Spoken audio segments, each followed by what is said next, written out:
जो इस मुल्क की टैक्स से तनख्वाह लेता हो वो किसी मुंतखब पार्टी की, एक बहुत बड़ी पार्टी की, जिन्होंने 2.25 करोड़ वोट पिछली इलेक्शन में लिया था, उसके खिलाफ सियासी प्रेस कॉन्फ्रेंस करें। सूबिया प्लीज, सूबिया आप बैठे, ये मेंबर हमारे बात कर रहे हैं।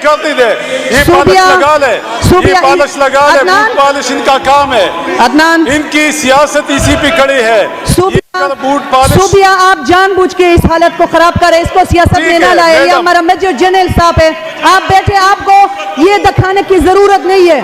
सूबिया जी ये दिखाने की जरूरत नहीं है, ये क्रेडिट आपको नहीं जाते।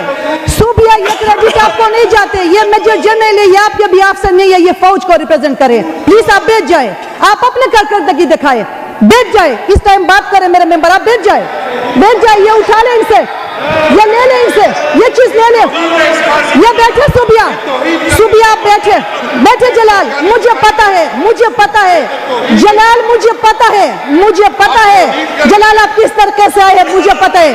ये अपने करके की बात करें, बैठे ये बात कर रहे, उनको बात करने दे,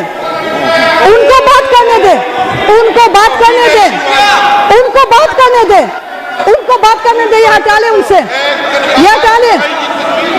ले उनसे, उनको बात करने दे।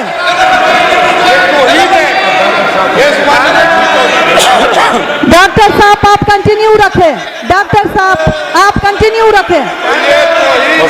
ये उनसे ले लें, ये उनसे ले लें।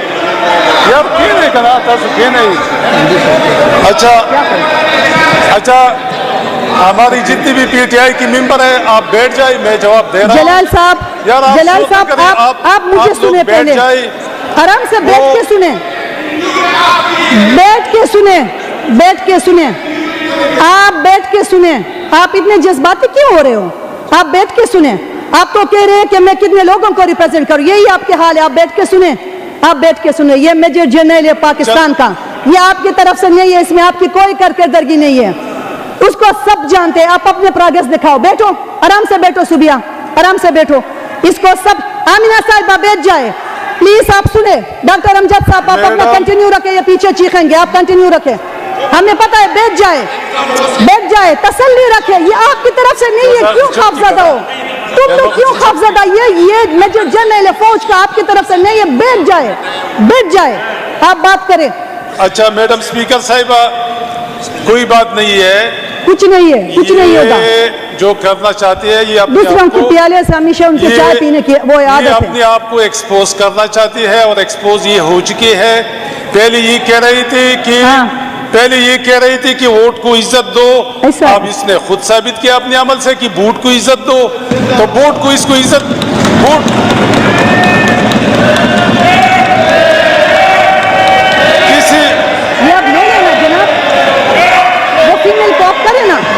मैडम स्पीकर साहिबा, ये जो यहाँ पे बैठी है ये बूट की वजह से बैठी है, तो ये बूट पॉलिश नहीं करेंगी।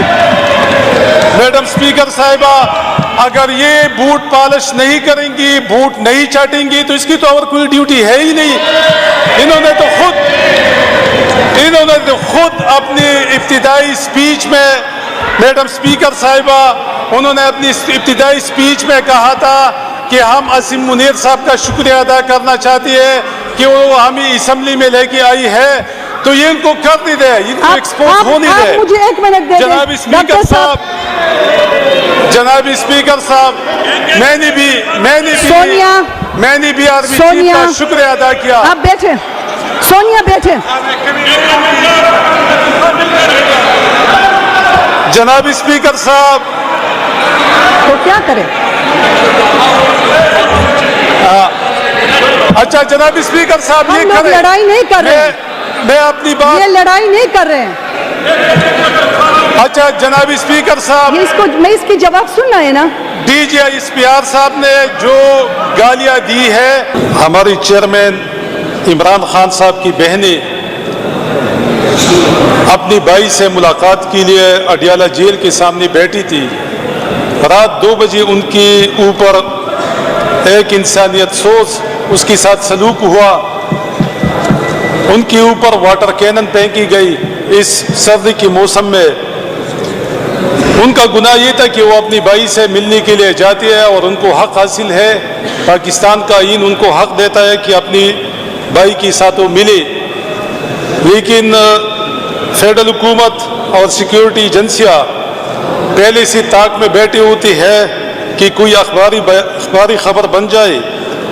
तो जनाब मैडम स्पीकर साहिबा, मैं उसकी शदीद अल्फाज में मजम्मत करता हूँ और हमारे एक MNA साहब शाहिद खटक साहब जो हमारी पार्लिमानी लीडर भी है नेशनल असम्बली में, उसकी टांग भी टूट गई है। तो इनके अलावा मैडम स्पीकर साहिबा कुछ दिन पहले हमारे अनवरज़ेब खान की घर पे रॉकेट से हमला हुआ था। उसके बाद हमारे एक सेनेटर, मुंतखब सेनेटर खुरम ज़ीशान की घर कुछ नामालूम लोग 3 डालों में गए, 25-30 लोग, और उनके घर पे फायरिंग भी की, जिससे एक मुलाजिम उसका भी जख्मी हुआ था। तो जनाब स्पीकर साहब, यहाँ भी जो माहौल बनाया जा रहा है, जो इस सूबे को कसदन आमदन यहाँ भी इसके अमन अमान को ख़राब किया जा रहा है, तो उसको हम शदीद अल्फाज में इसकी मजम्मत भी करते हैं। और इसके अलावा हमारे सरदार शाहजहां साहब ने अभी आर्मी चीफ साहब की बहुत ज़्यादा तारीफ़ की, तो मैं भी बज़ात खुद और अपनी पार्लियामेंटेरियन की तरफ से उनका भी शुक्रिया अदा करना चाहता हूँ, और मैं DG-ISPR साहब का भी शुक्रिया अदा करना चाहता हूँ कि, और मैं ये रिक्वेस्ट उनसे करना चाहता हूँ आसिम मुनीर साहब से कि DG साहब को 1-2-3 प्रेस कॉन्फ्रेंस और करनी दे, ताकि इमरान खान की जो मकबूलियत इसी से पहले 70-80% थी, वो 95% पे इंशाल्लाह उसकी इस प्रेस कॉन्फ्रेंस की वजह से चली गई है। तो हमारे लिए ये खुशाइन बात है, क्योंकि जिस बात से वो खाइफ है, यानी खान साहब की मकबूलियत से, उनकी शोहरत से, तो वो खुद DG-ISPR साहब ने उनके खिलाफ जो ज़बान इस्तेमाल की, जो गालियाँ दी। मैं इजलास को मुलतवी करती हूँ।